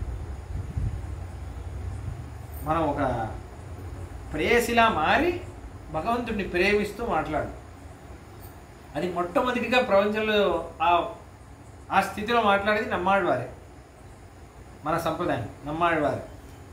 అయితే నమ్మాళ్ళవారి పాసురాలన్నీ ఇలా పాడుతున్నప్పుడు శ్రీరంగంలో అక్కడ కొంతమంది ఏంటి ఆయన ఒక ఆడలా మాడి భగవంతుడి ముందు ఇలా రసం, ఇలా శృంగార రసం, మాధుర్య రసంలో ఇలా పాడుతున్నారు, ఒక ప్రేయస్ ఇలా, ఇదంతా ఒక భక్తి అన్నట్టు అడిగారట కొంతమంది, కొంతమంది వేద వైదికులు. అప్పుడు మన సంప్రదాయంలో వేదాంతేశ్వర స్వామి ఈ ప్రమాణమే తీసి చూపిస్తారు. తాత్పర్య రత్నావళిలో రాముడున్న కాలంలోనే పురుషులే మోహించిపోతాం. పుంసాం మోహన రూపాయ పుణ్యశ్లోకాయ మంగళం అని అంటున్నాము. రాముడు ఉన్న కాలంలో పురుషులే మోహించిపోయారన్నా, ఇది కొత్తగా కాదు, నమ్మాళ్ళవారు ప్రారంభించలేదు, ఇదే భక్తి. భగవంతుణ్ణి చూస్తే ఆ స్థితి రావాలి. అదే కదా మీరాబాయి వీళ్ళందరూ ఏం చేస్తారు, గోదాదేవి కానీ మీరాబాయి వీళ్ళందరూ ఏం చేస్తున్నారు, హృదయాన్ని అంటే నేను నీకు చెందిన దాన్ని కదా, మరి శరీరం కూడా నీదే, ఇది నిన్నే ప్రేమించాలి, నా ప్రేమికుడివి నువ్వే అని ఆ స్థితిలో మాట్లాడతారు. అంటే అదే భక్తి. ఆ భక్తియే వేదాంత స్వామి అంటున్నారు, భక్తియే అలా పరిణామం చెందింది అంటున్నారు. భక్తియే మారి మారి ఇంకా ఇంటెన్స్గా అయ్యా భక్తియే, భగవంతుడు ఎందు భక్తియే అలా అలా అలా అలా మారి ఒక ప్రియురాలు ప్రేమికుడు ఎందు ఉన్నట్టు ఒక ప్రేమ, పిచ్చి ప్రేమ అలా అయిపోతుంది. భక్తి శృంగార నృత్యా పరిణమతి అని అంటున్నారు వేదాంత శిష్యుడు. నమ్మాళ్ళవారు అలా మాట్లాడుతున్నారంటే ఉచ్చ స్థితి అయ్యే భక్తి అది. ఆ భక్తియే అలా మాట్లాడిస్తుంది ఆయన్ని. కాబట్టి అదేం చాలా ఉత్తమైన భక్తి అది అని వేదాంత స్వామి అంటారు.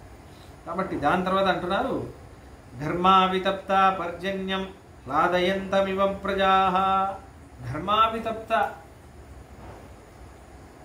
చాలా ఇలా ఎండ, సన్స్ట్రోక్ వచ్చే ఎండ, ఆ ఎండలో అందరూ చచ్చిపోతుంటే మంచిగా వర్షం, ఒక వారం రోజులు వర్షం పడితే ఎలా ఉంటుంది? ఈ సంసార బాధల్లో కొట్టుమిట్టాడుతూ ఉన్న వాళ్ళు రాముడిని చూస్తే అలా ఉంటుంది.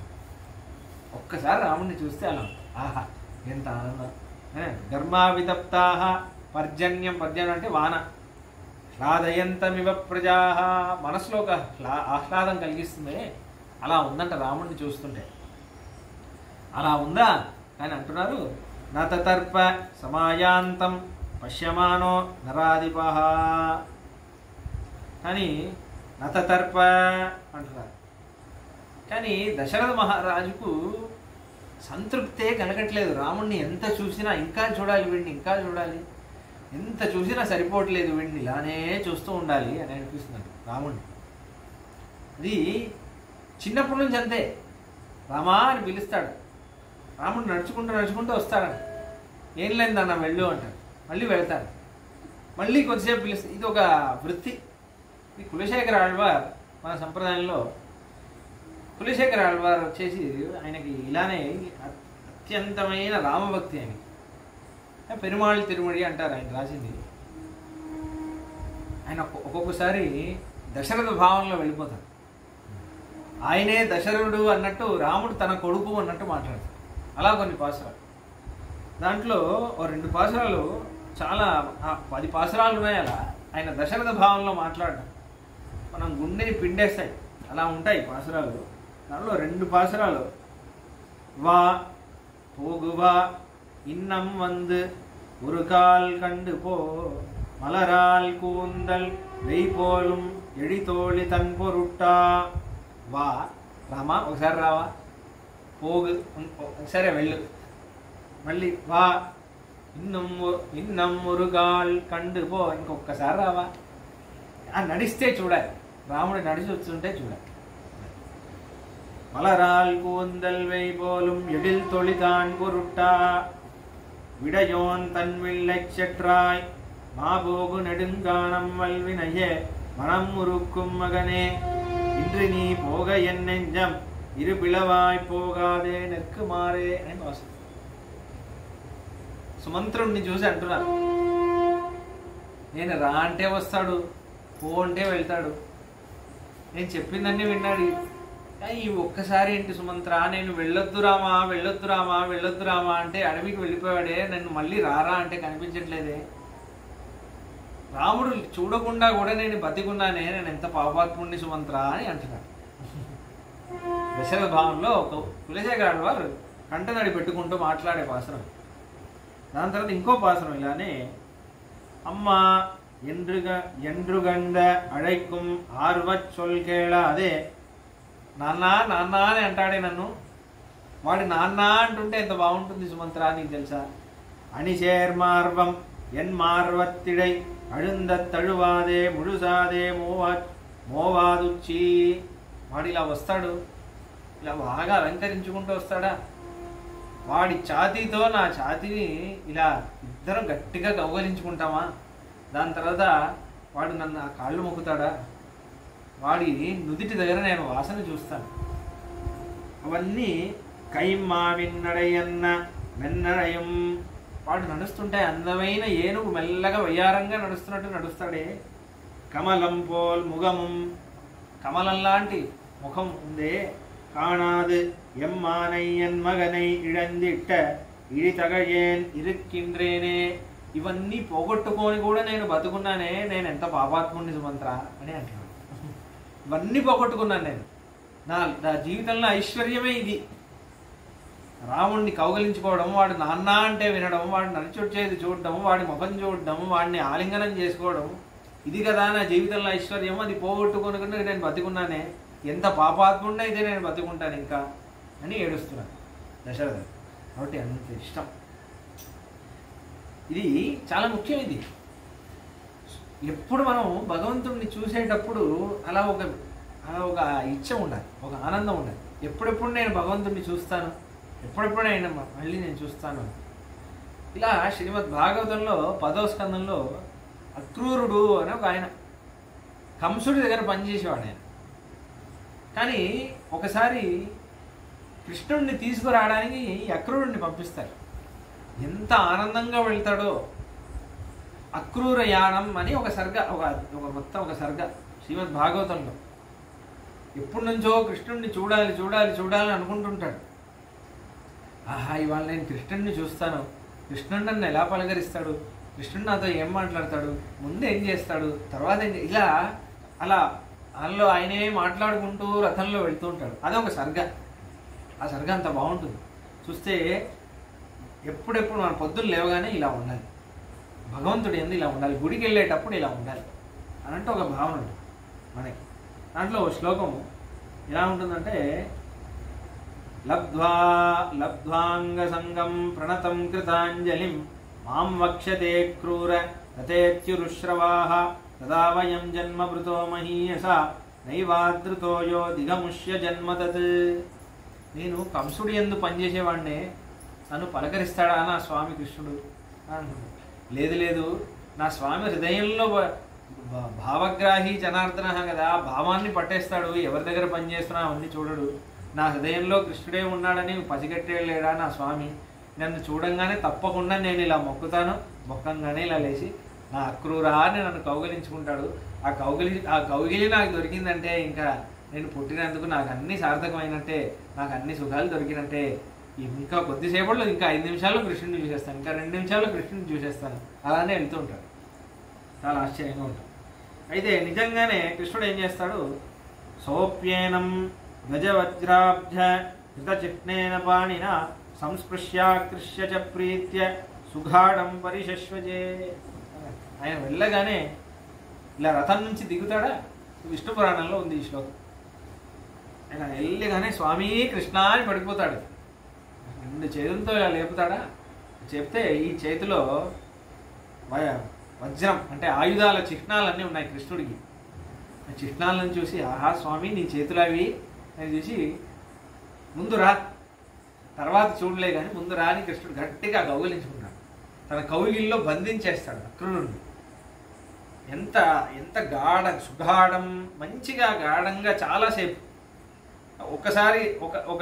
ఒకసారి కౌగిలించుకొని వదిలేశాడుగా, చాలాసేపు గట్టిగా తన కౌగిలిలో అలా బంధించాడట అక్రూరుడు. అక్రూరుడి ఒక ఫోటో ఉంటుంది. ఆంజనేయ స్వామిని రాముడు ఆగలింగనం చేస్తుంటే ఆంజనేయ స్వామి ఇలా కంటది, ఆ ఫోటో ఉంటుంది అన్నమాట. అలానే ఆ కౌగిలి ఎంతమందికి దొరికిందో వాళ్ళందరూ భాగ్యవంతులు.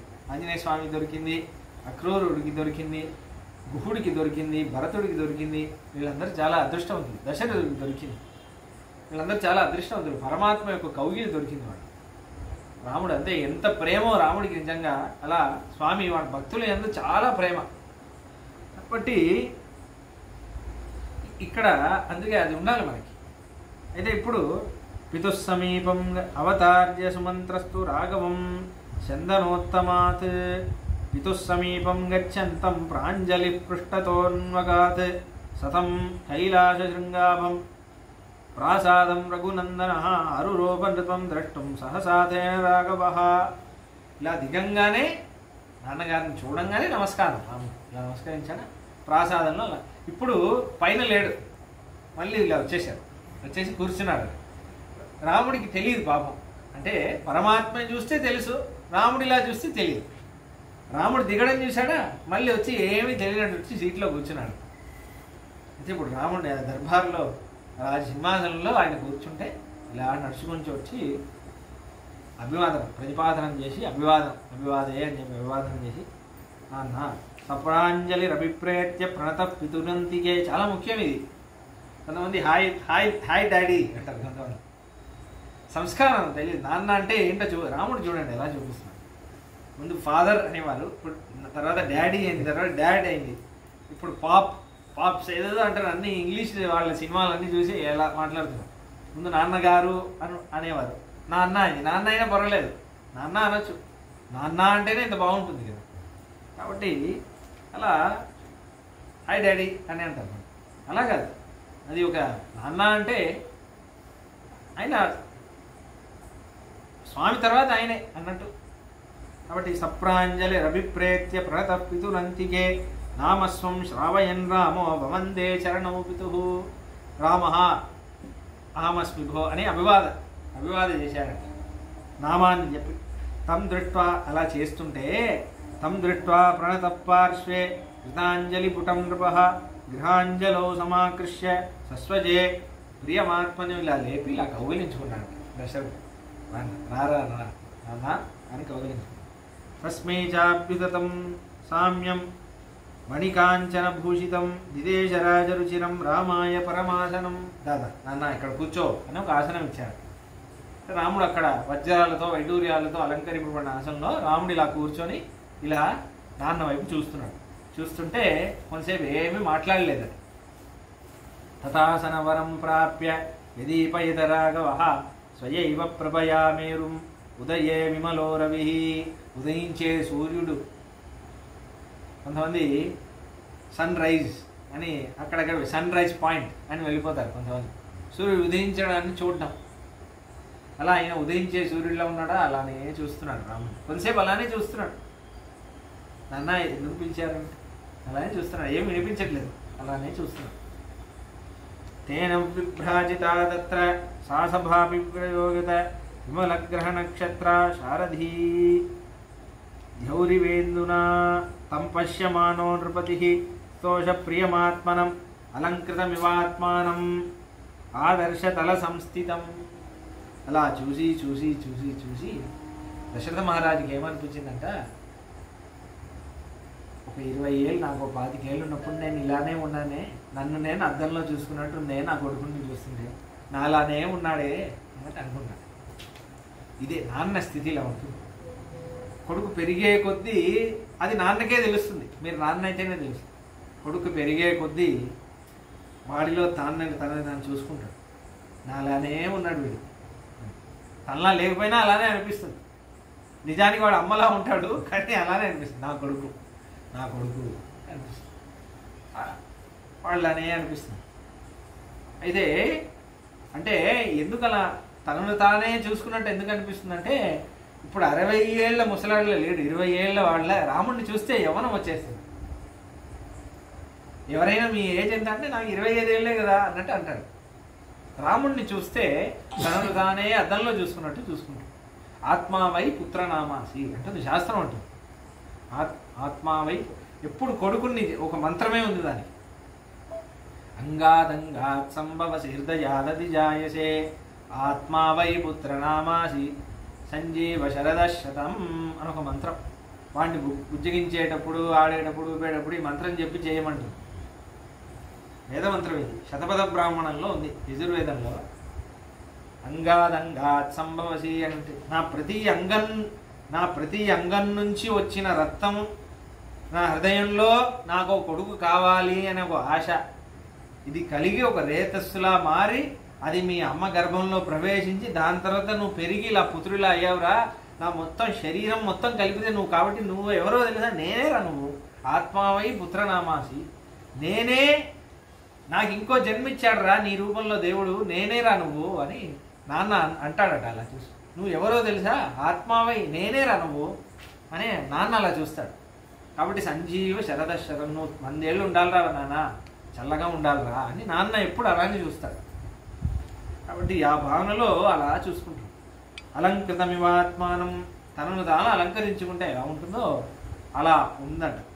సతం సుస్థితమాభాష్య పుత్రం పుత్రవతాం వరః ఉవాచేదం. కొద్దిసేపు తర్వాత మాట్లాడడం ప్రారంభించాడు. ఉవాచేదం వచో రాజా దేవేంద్రమివ కశ్యపః. నన రమ జ్యేష్ఠాయామసి మే పత్న్యా సదృశ్యాం సదృశస్సుతః ఉత్పన్నస్తం గుణజ్యేష్ఠో మమ రామాత్మజ ప్రియః. నీకు తెలుసు కదరా, మన సూర్యవంశం, మన ఆచారం ఏంటంటే సూర్యవంశంలో పెద్దోడికే రాజ్యం, జ్యేష్ఠపుత్రుడికే రాజ్యం. దాంట్లోనూ నువ్వు జ్యేష్ఠ పత్ని యొక్క కుమారుడివి. చాలా స్పష్టంగా అంటున్నది. ఉత్పన్నస్వం గుణజ్యేష్ఠో మమరా జ్యేష్ఠాయామసి మే పత్న్యా. నువ్వు జ్యేష్ఠపత్ని యొక్క కొడుకువి, జ్యేష్ఠపుత్రుడివి కూడా. ఒక్కొక్కసారి జ్యేష్ఠపత్ని యొక్క కొడుకు రెండో కొడుకు అయ్యే ఛాన్స్ ఉంది కదా. రెండో పత్నికి పుట్టినవాడు పెద్దవాడు అవ్వచ్చు ఒక్కొక్కసారి. రాముడి అంటే అదొక పెద్ద సంశయం. అలా ఎన్నో కూలిపోయే రాజ్యాలు ఉన్నాయి. జ్యేష్ఠ కుమారుడికి రాజ్యం అంటే జ్యేష్ఠ పత్రికి వచ్చిన కుమారుడు జ్యేష్ఠ కుమారుడా, కుమారుల్లో వయసులో పెద్దవాడు జ్యేష్ఠ కుమారుడా అని 2 భార్యలలో కళంకం వచ్చి ఆ రాజ్యం విరిగిపోయిన రాజ్యాలు కూడా ఉన్నాయి.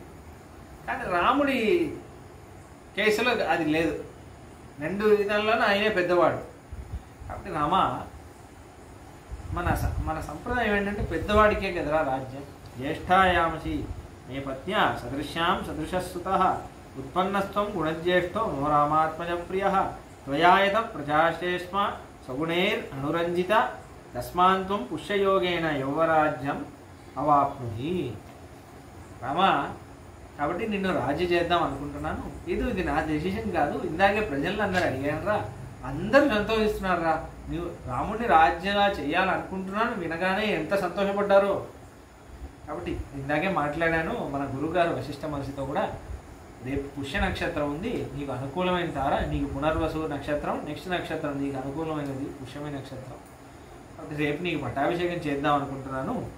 కాబట్టి కామదస్త్వం ప్రకృత్యేవ నిర్ణీతో గుణవానితి గుణవత్యపి తుస్నేహాత్ పుత్ర వక్ష్యామి తే హితం. నువ్వు చాలా మంచివాడివి, చాలా మంచి పేరు తెచ్చుకున్నావు, మంచి లక్షణాలు ఉన్నవాడివి, అందరికీ నువ్వంటే ఇష్టం. కానీ నాన్న రమా, గుణవత్యపి తుస్నేహాత్, నీకు ఇన్ని గుణాలున్నా నీ మీద నాకు ఒక స్నేహం, నువ్వు బాగుండాలి, నువ్వు చల్లగా ఉండాలి అని నీ మీద ఒక స్నేహంతో వక్ష్యామి పుత్ర తే హితం. నాన్న నీకు కొన్ని చెప్తాను, నీ మంచి కోసం కొన్ని చెప్తున్నాను రా, విను. భూయో వినయమాస్థాయ భవ నిత్యం జితేంద్రియ. ఇంకా వినయంగా ఉండాలి.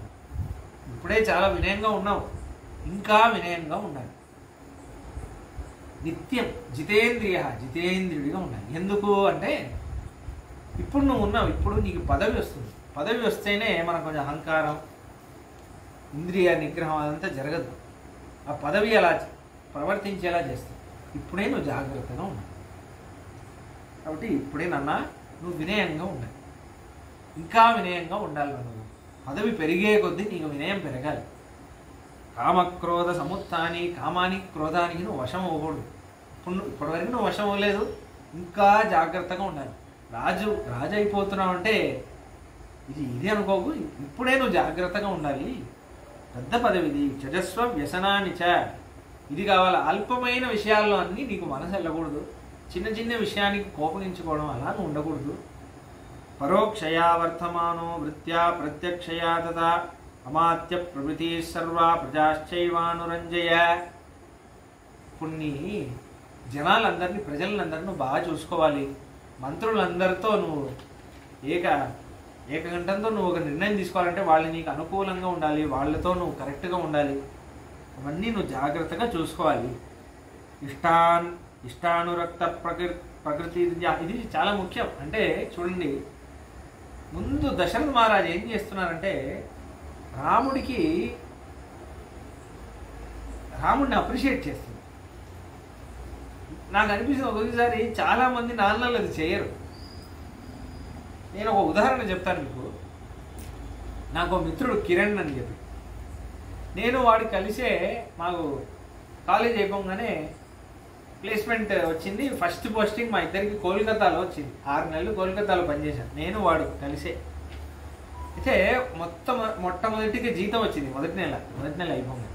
జీతం రాగానే వాడు వెంటనే చాలా సంతోషపడ్డాడు. మా నాన్నకి చెప్పాలి అని పొద్దునే ఫోన్ చేశాడు. ఇలా శాలరీ పడింది అని మెసేజ్ రాగానే నాన్నకి చెప్పాలి. ఎందుకంటే వాడి ఫస్ట్ శాలరీ కదా, అది చిన్న అమౌంటో పెద్ద అమౌంటో ఫస్ట్ శాలరీ. ఏంట్రా అని చెప్పారు. నాన్న ఇవాళ నా శాలరీ పడింది అన్న. అవునారా, సరే అని పెట్టేసి, అవునా ఓకేరా రైట్ అని పెట్టేసి.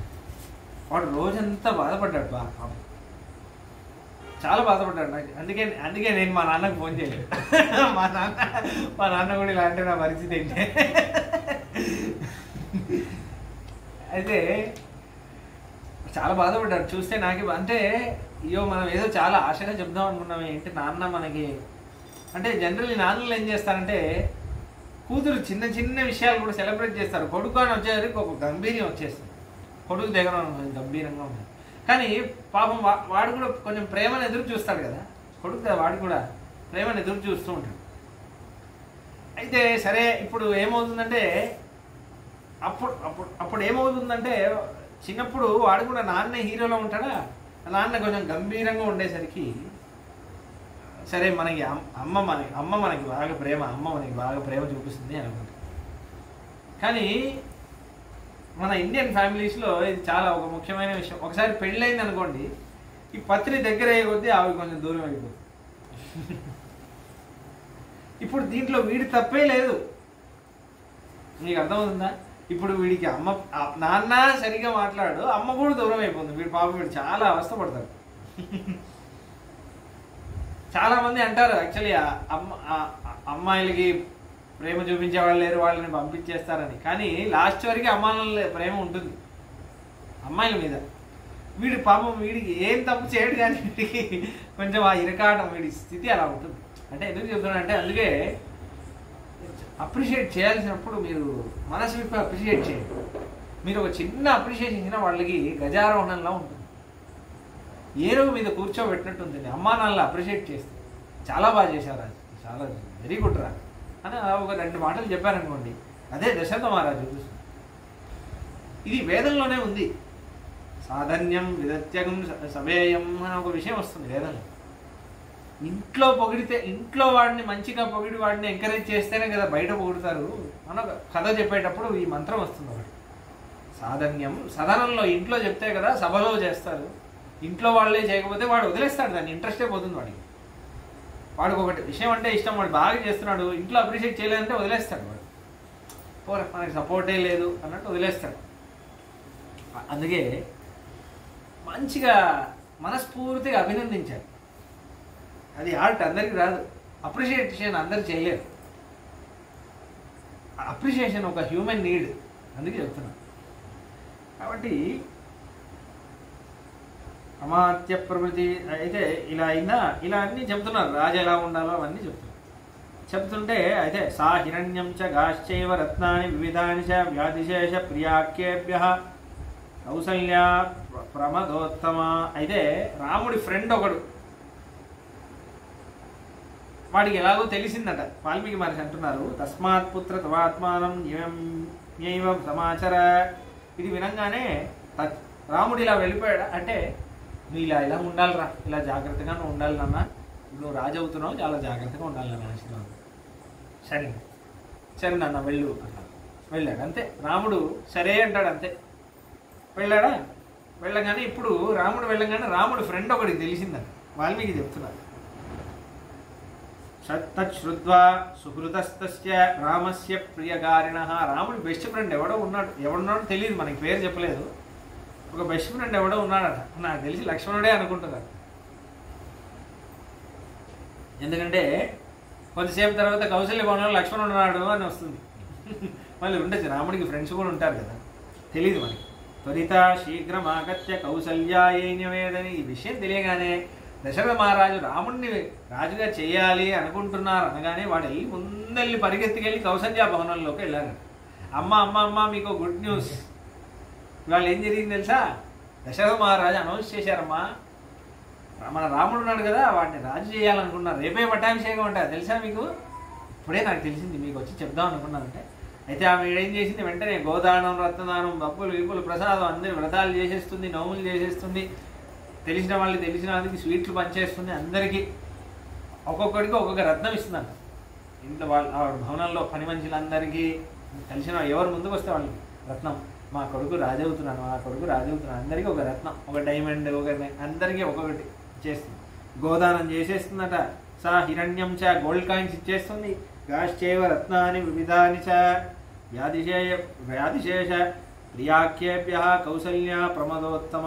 అలా అనగా దాని తర్వాత అథాభివాద్య రాజానం రతమారుహ్య రాఘవ యయోస్వం ద్యుతిమద్వేష్మ జనౌ గౌ ప్రతిపూజిత. అలా అనగానే రాముడు ఇంకో 10 నిమిషాలు వేయించేస్తాడు, అయిపోయింది. అయితే ఇలా రాముడు వెళ్ళాడా? ఇప్పుడు సభ మొత్తం వెళ్ళి వాళ్ళందరూ వెళ్ళిపోయారు. రాముడు కూడా రాముడి భవనానికి వెళ్ళిపోయాడు. సుమంత్రుడు కూడా మళ్ళీ దశరథ డ్రాప్ చేసి మళ్ళీ వచ్చాడు. దశరథుడు కొంచెం అక్కడిక్కడ నడుస్తున్నాడు కొద్దిసేపు. గతేశ్వతనృభూయ పౌరేషు సా మంత్రిభి. అందరూ వెళ్ళిపోయారు, మంత్రులందరూ వెళ్ళిపోయాక రామో రాజీవ పత్రాక్షో యువరాజ ఇది ప్రభు అథాంతర్గృహమావిశ్య రాజా దశరథస్య సూతమామంత్రయామాస రామం పునరిహానయ. సుమంత్ర ఇక్కడ రా అన్నారు దశరథుడు. చెప్పండి మహారాజా, రాముడిని ఇంకోసారి పిలుచుకొని రా అన్నారు. ప్రతిగృహ్యతు తద్వాక్యం సూత పునరుపాయయో రామస్య భవనం శీఘ్రం రామం ఆనయితుం పునః. మళ్ళీ రామభవనంలోకి వెళ్ళారు. ఎందుకంటే టెన్షన్, అదే చెప్తుంది, కొంచెం టెన్షన్. ఇలా ఏమేమి అవుతుందో ఏమేమి జరుగుతుందో సరిగ్గా చెప్పాను లేదా, ఇంకొంచెం మాట్లాడాలి రాముడితో, కొంచెం బాగా టెన్షన్ అవుతున్నాడు దశరథ మహారాజు. ద్వాస్తైరావేదితం తస్య రామాయాగమనం పునః శ్రుత్వైవ చాపి రామస్తం ప్రాప్తం శంఖావితోభవత్. రాముడికి కొంచెం శంక వేసింది. ఎందుకు ఇప్పుడే పిలిచారు కదా, మళ్ళీ ఎందుకు పిలుస్తున్నారు, ఏదైనా ఎంత సరిగానే ఉందా సుమంత్ర అని అడిగారు. తమువాచ తతస్సూతో రాజా త్వం ద్రష్టుమిచ్చతి శ్రుత్వా ప్రమాణం తత్రత్వం గమనాయేతరాయవా. రామా, మహారాజు గారు పిలుచుకొని రమ్మన్నారు, మరి నాకంతే తెలుసు, మరి మీరు వస్తారో రారో అది మీరు నిర్ణయించవలసింది, నాకంతే తెలుసు. అవునా అని ఏదో కొంచెం రాముడే కొంచెం ఎందుకు కొంచెం కన్సర్నింగ్గా అనిపించింది రాముడి. సరే పిలిచాడు కదా, నాన్నగారు పిలిచారు వెళ్ళిపోవాలని. ఇది సూచవత శ్రుత్వా రామోపి త్వరయా అన్వితః ప్రయయో రాజభవనం పునర్ద్రష్టుం నరేశ్వరం తం శ్రుత్వా సమనుప్రాప్తం రామం దశరథో నృపం ప్రవేశయామాస గృహం వివక్షు ప్రియముత్తమం ప్రవిశన్నేవ శ్రీమాన్ రాఘవో భవనం పితుః దదర్శ పితరం ధూరాత్ ప్రణిపత్య గ్రాంజలి. మళ్ళీ అలానే పైనుంచి చూశాడు, మళ్ళీ వచ్చాడు, మొక్కి మళ్ళీ అభివాదం. ఎన్నిసార్లు చూసినా అభివాదం చేస్తాడు. ఏంటన్నా ఊరికే పిలుస్తావు, పని లేదా నీకు, మనలాంటి వాళ్ళే ఇలా అంటారు. ప్రణవంతం తముత్తాప్య సంపరిష్వజ్య భూమిపః. మళ్ళీ ఆలింగనం చేసుకున్నాడు, మళ్ళీ కూర్చోమన్నాడు. ప్రతిష్య చాసనం చాస్మి రామంచ పునరబ్రవీత్. రామ, వృద్ధోస్మి దీర్ఘాయు భుక్తా భోగాయతేప్సితాః అన్నవద్భిః చతుశతైః యథేష్టం భూరి దక్షిణైః. చాలా ఏళ్ళు జీవించేశాను, దీర్ఘాయుగా ఉన్నాను, భోగాలన్నీ అనుభవించేశాను, రాజ్యం బాగా ఏలేశాను, అన్నవద్భి అన్నదానం చేశాను, బాగా ఎన్నో యాగాలు చేశాను, ప్రతి 100 యాగాలు చేశాను. భూరి దక్షిణై, అందరికీ అన్నదానం వస్తే దక్షిణలు అందరికీ బాగా ఇచ్చాను. జాతమిష్టాం అపత్యం మే త్వమధ్యానుపం భువి దత్తమిష్టమదీతం చ మయా పురుష సత్తమ అన్నభూతాని జ్యేష్ఠాని మయా వీర సుఖాన్యపి. నేను అనుభవించని సుఖం అని ఏది లేదు, అన్నీ ఆ సుఖాలు అనుభవించాను రా. దేవర్ష పితృ విప్రాణాం అనృణోస్మి తథాత్మనః. దేవరుణం, పితృరుణం, ఋషి రుణం, బ్రాహ్మణ రుణం, అందరి రుణాన్ని తీర్చేసుకున్నాను. రుణాలు ఉంటాయి, 3 రుణాలు ఉంటాయి. త్రిభిర్రుణవా జాయతే అని ఉంది. ఎవరైనా ఉపనయన సంస్కారం ఉందో వాళ్ళందరూ పుట్టుకతోనే 3 రుణాలతో పుడతారు అని. దేవరుణం, పితృరుణం, ఋషి రుణం, 3 రుణాలతో పుడతారు. ముఖ్యంగా బ్రాహ్మణులు పుట్టుకతోనే వాళ్ళు అప్పు తీసుకున్న వాళ్ళనే పుడతారు. 3 రుణాలు ఉన్నాయి వాళ్ళకి. ఆ రుణం వాళ్ళు ఆ జీవితంలో తీర్చాలి, అందుకే వాళ్ళ జీవితం. ముఖ్యంగా ఇది చూసే బ్రాహ్మణులు తెలుసుకోవాలి. త్రిభిర్రుణవా జాయతే అని అంటుంది వేదం. జాయమానో హవై బ్రాహ్మణ త్రిభిర్రుణవా జాయతే బ్రహ్మచర్యేణ ఋషిభ్యః యజ్ఞేన దేవేభ్యః ప్రజయా పితృభ్యః అని అంటుంది. బ్రహ్మచర్యం వాడికి దేవరుణం, పితృరుణం, ఋషి రుణం అని 3 రుణాలు ఉన్నాయి. ఋషి రుణం ఎందుకంటే ఋషులే వేదాన్ని ఇచ్చారు, వీడి కోసమే కదా వేదాన్ని ఇచ్చారు. వేదాన్ని వాళ్ళు దర్శించి ఆ వేదాధ్యయనం వీడు చేయాలి. బ్రహ్మచారిగా ఉండి బ్రహ్మచర్యంలో వేదాధ్యయనం, శాస్త్రాలని నేర్చుకోవాలి. అలా వాడు నేర్చుకుంటే ఋషి రుణం తీరుతుంది బ్రాహ్మణుడికి. దేవరుణం వేదంలో చెప్పిన అనుష్ఠానం అంతా చేస్తే, యాగాలు అవన్నీ చేస్తే దేవరుణం తీరుతుంది. పితృరుణం, పితృలు వాడికి జన్మనిచ్చారు కాబట్టి ఆ పితృణం వాడి మళ్ళీ ఆ సంతతిని వృద్ధి చేస్తే పితృణం తీరుతుంది. దశరథుడు కూడా ఈ 3 చేశాడు. క్షత్రియులకు కూడా ఉంది కదా ఉపనయన సంస్కారం, కాబట్టి చేశాను అంటున్నాను. అదే దేవరుణం, వేదం చదువుకున్నాను, యాగాలన్నీ చేశాను, పితృరుణం నిన్ను పుట్టించాను కదా, నా పితృరుణం కూడా తీరిపోయింది. కాబట్టి రుణాలన్నీ నకించిన్ మమ కర్తవ్యం, ఇంకా నాకేం కర్తవ్యం లేదురా, ఒకే ఒక కర్తవ్యం ఉంది. ఏంటి? తవాన్యత్రాభిషేచనాత్, నీ పట్టాభిషేకం చేయాలిరా, అదొక్కటే ఉంది. అతో యత్వామహం బ్రూయా తన్మే త్వం కర్తుమర్హసి అద్య ప్రకృతయ సర్వా స్వామిచ్చంతి నరాధిపం అతస్వాం యువరాజానం అభిషేక్ష్యామి పుత్రకః. అందుకే నాన్న నీకు పట్టాభిషేకం చేద్దాం అనుకుంటున్నాను రా, ఇంతకుముందు నీకు సరిగ్గా చెప్పలేదు, నీకు పట్టాభిషేకం చేద్దాం అనుకుంటున్నాను. అభిచాత్యా శుభాన్ రామ. రామ ఇంకో విషయం చెప్తాను చూడు, ముఖ్యమైన విషయం.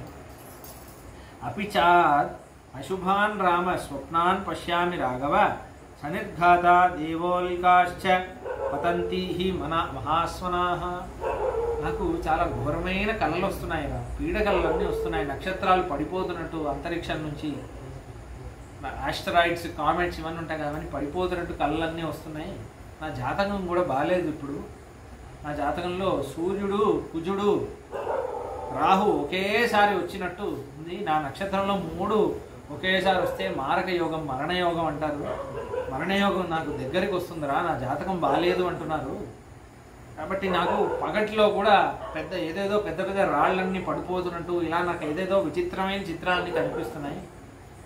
అవష్టబ్దం చమే రామ నక్షత్రం, చాలా దారుణమైన శబ్దాలన్నీ వినిపిస్తున్నాయి నాకు ఎందుకో. ఆవేదయంతి దేవజ్ఞాః సూర్యాంగార రాహుభిః ప్రాయేణ చ నిమిత్తాని. కాబట్టి దుర్నిమిత్తాలన్నీ కనిపిస్తున్నాయి నాకు. రాజాహి మృత్యుమాప్నోతి ఘోరాం చాపదముర్చతి. ఏదో గొప్ప పెద్ద ఆపద నాకు రాబోతుంది అని అంటున్నారు వశిష్ఠ మహర్షాదులు, అలా అంటున్నారు. కాబట్టి తద్యావదేవ మే చేతో నా విముహ్యతి రాఘవ. కాబట్టి నాకు ప్రాణం, నేను బాగా ఉన్నప్పుడే, నాకు ఏ కష్టం రానప్పుడే నిన్ను రాజుగా చేసి నువ్వు రాజుగా అవడం నేను చూసేసాను అనుకో, ఏం కష్టం ఉండదు. మళ్ళీ వెళ్ళిపోయాక మళ్ళీ అది గొడవలు ఏమేమో అవుతాయి, రాజ్యం కోసం ఏమేమో అవుతాయి, అభిప్రాయ భేదాలన్నీ వస్తాయని చూడొద్దు అనుకుంటున్నాను. ఈ లాస్ట్ ఏజ్లో నాకు ఈ కష్టం అంతా వద్దు. అందుకే నేను కొంచెం బాగున్నప్పుడే తొందరగా నీకు రాజ్యం చేయాలనుకున్నా. అదేరా నాకు అప్పటి నుంచి నన్ను అదే పీడిస్తుంది. కొంచెం నేను చాలా భయపడుతున్నాను. వీలైనంత తొందరగా నిన్ను రాజుగా చేసేస్తే నేను కొంచెం నింబలంగా ఉంటాను రా అని అంటున్నాను. అద్య చంద్రోప్యుపమాత్ పుష్యాత్ పూర్వం పునర్వసం స్వపుష్యయోగం నియతం వక్షంతే దైవచింతకాః. కాబట్టి రేపు పుష్యయోగం ఉంది, నీకు చాలా మంచిది, అందుకే రేపే చేద్దాం అనుకుంటున్నాను. నీకోటి విషయం చెప్తాను. ఏంటంటే అంటారు ఎక్కడ శ్లోకం, విప్రోషితశ్చ భరతో యావదేవ పురాదితః తావదేవాభిషేకస్తే ప్రాప్తగాలో మతో మమ. ముఖ్యమైన విషయం రామా. ఇప్పుడు నీ తమ్ముడు భరతుడు అక్కడికి వెళ్ళాడు, కైకేయ దేశానికి వెళ్ళాడు.